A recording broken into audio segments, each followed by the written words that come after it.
24 नवंबर 2009 26 साला John Edward Jones नामी शख्स उता में वाक़ नटी पटी केव में दाखिल होता। इसके साथ इसका एक भाई जोश जोन्स और इसके कुछ दोस्त भी थे। इन्हें केविंग में कुछ एक्सपीरियंस भी हासिल था। जॉन ने केव को एक्सप्लोर करना शुरू कर दिया, लेकिन इसके थोड़ी देर बाद ही वो बर्थ कैनाल नामी चैम्बर की तरफ जाने लगा। लेकिन वो बर्थ कैनाल की बजाय एक गलत सुरंग में चला जाता है, एक ऐसा रास्ता जो इंतहाई तंग और सिर्फ 10 इंच चौड़ा था। वो इस सुरंग में फिसल जाता है और इसके अंदर बुरी तरह फंस जाता है। अब सवाल ये उठता है कि जॉन इस सुरंग में किस तरह फंसा। आइए आज की इस वीडियो में जानते हैं।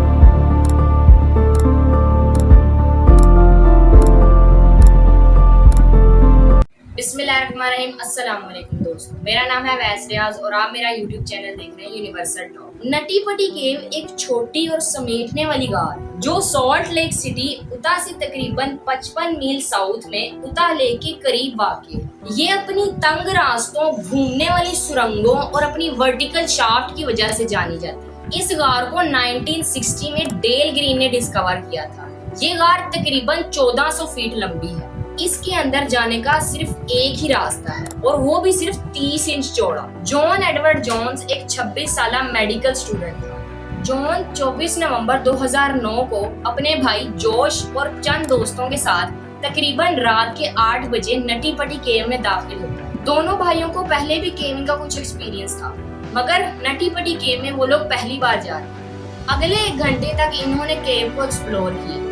एक मौके पर जॉन ने फैसला किया कि वो एक सुरंग तलाश करे जो इसके ख्याल में एक ऐसे चैम्बर की तरफ जाता है जिसे बर्थ कैनाल कहते हैं, जो तंग लेकिन गुजरने के काबिल था। ये इंतहाई तंग रास्ता था कि इसे ढूंढना भी बहुत मुश्किल। माजी में पहले भी काफी लोग बर्थ कैनाल के रास्ते में फंस चुके थे, लेकिन जॉन और उसका भाई काफी फिट थे, इसीलिए इन्होंने बर्थ कैनाल में जाने का फैसला किया। जॉन अपने पेट की बल रेंग रहा था, लेकिन अनजाने में वो गलत रास्ता ले लेता।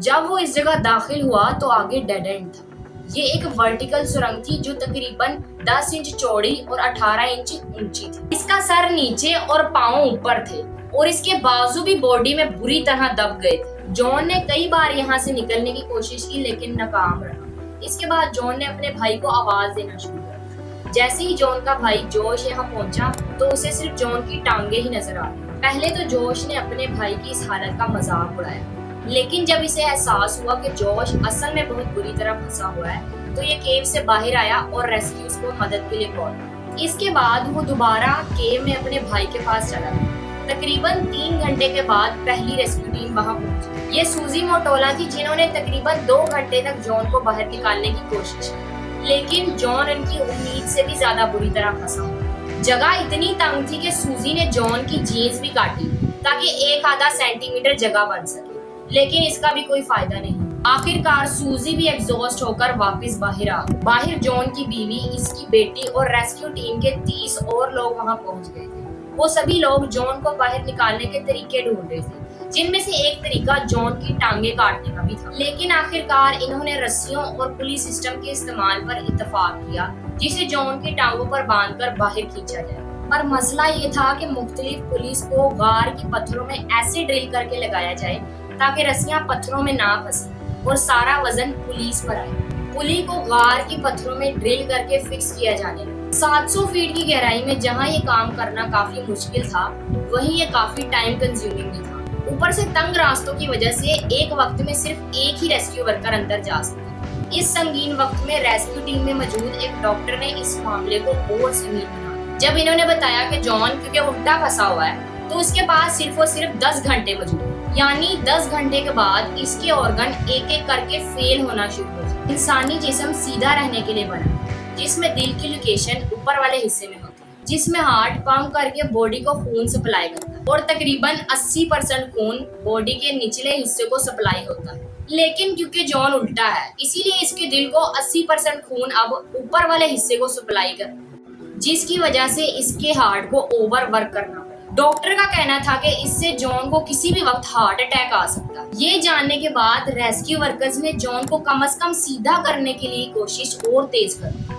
घंटों इंतजार के बाद पुलिस इंस्टॉल हो गई और जॉन को टांगों से पकड़कर खींचा गया, लेकिन जल्द ही वो एक नए मसले में फंस गया। जॉन की टांगे ऐसी पोजीशन में थी जो कि बेंड नहीं हो पाती। और वो जब टांगों को खींचते तो उसकी टांगे गार की छत से टकरा जाती। बड़ी मुश्किल से इन्होंने जॉन को इस गड्ढे से बाहर निकाला, लेकिन आखिरी वक्त में एक पुली गार की दीवार से बाहर निकल आई और जॉन वापस उसी पोजीशन में जाकर फंस गया। अब जॉन काफी पैनिक हो रहा। तभी टू वे कम्युनिकेशन सिस्टम गार के अंदर भेजा गया ताकि वो अपनी बीवी से बात करके थोड़ा रिलैक्स हो। ये तरीका काम कर गया और जॉन काफी हद तक बेहतर भी हो गया।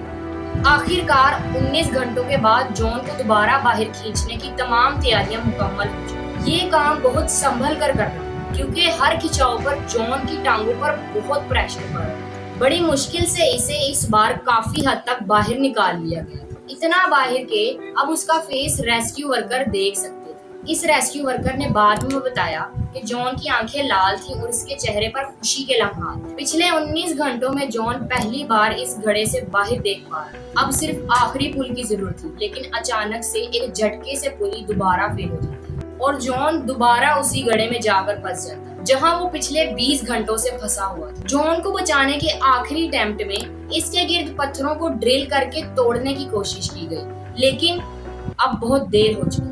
जॉन ने अब हिलना जुलना भी बंद कर दिया था और वो किसी बात का जवाब भी नहीं दे रहा। इसकी बीवी ने भी रेडियो पर इसे होश में लाने की कोशिश की, लेकिन कोई फायदा नहीं। इस पॉइंट पर एक बहादुर पैरामेडिक को जॉन की पल्स लेने के लिए नीचे भेजा गया। जिस बात का सबको शक था वही हुआ। जॉन जोन्स को 25 नवंबर 2009 की रात 11:50 पर मुर्दा करा दिया। जॉन की बीवी को ये बात सुनकर बिल्कुल भी यकीन नहीं आया कि इसका हस्बैंड इतनी छोटी सी गलती की वजह से मर गया। वो इस उम्मीद में थी कि शायद टांग से नब्ज सही तरह से नहीं चेक हुई होगी और इसका हस्बैंड अभी भी जिंदा है, लेकिन जो हकीकत थी वो सबके सामने थी। डॉक्टर्स ने जॉन के 10 घंटे तक जिंदा रहने की उम्मीद की, लेकिन जॉन अपनी अच्छी हेल्थ की वजह से मजीद 17 घंटे तक जिंदा रह पाया। जॉन की डेड बॉडी को बाहर निकालने के लिए कई प्लान बनाए, जिनमें से एक जॉन की बॉडी को 2 हिस्सों में बाहर निकालने का भी आइडिया। आखिरकार ये डिसीजन लिया गया कि बॉडी को अंदर ही छोड़कर पूरी की पूरी नटी पटी केव को हमेशा हमेशा के लिए बंद करके इसे जॉन की कब्र डिक्लेयर कर दिया जाए। आज भी जॉन जोन्स की बॉडी नटी पटी केव में उसी पोजीशन में मौजूद और केव एक्सप्लोरेशन के खतरात की याद दिलाने का काम कर रही है। गार के बाहर इसकी याद में आज एक तख्ती भी मौजूद है। बाद में 2016 में इस पर द लास्ट डिसेंट नामी फिल्म भी बनाई गई है। Thank you and subscribe.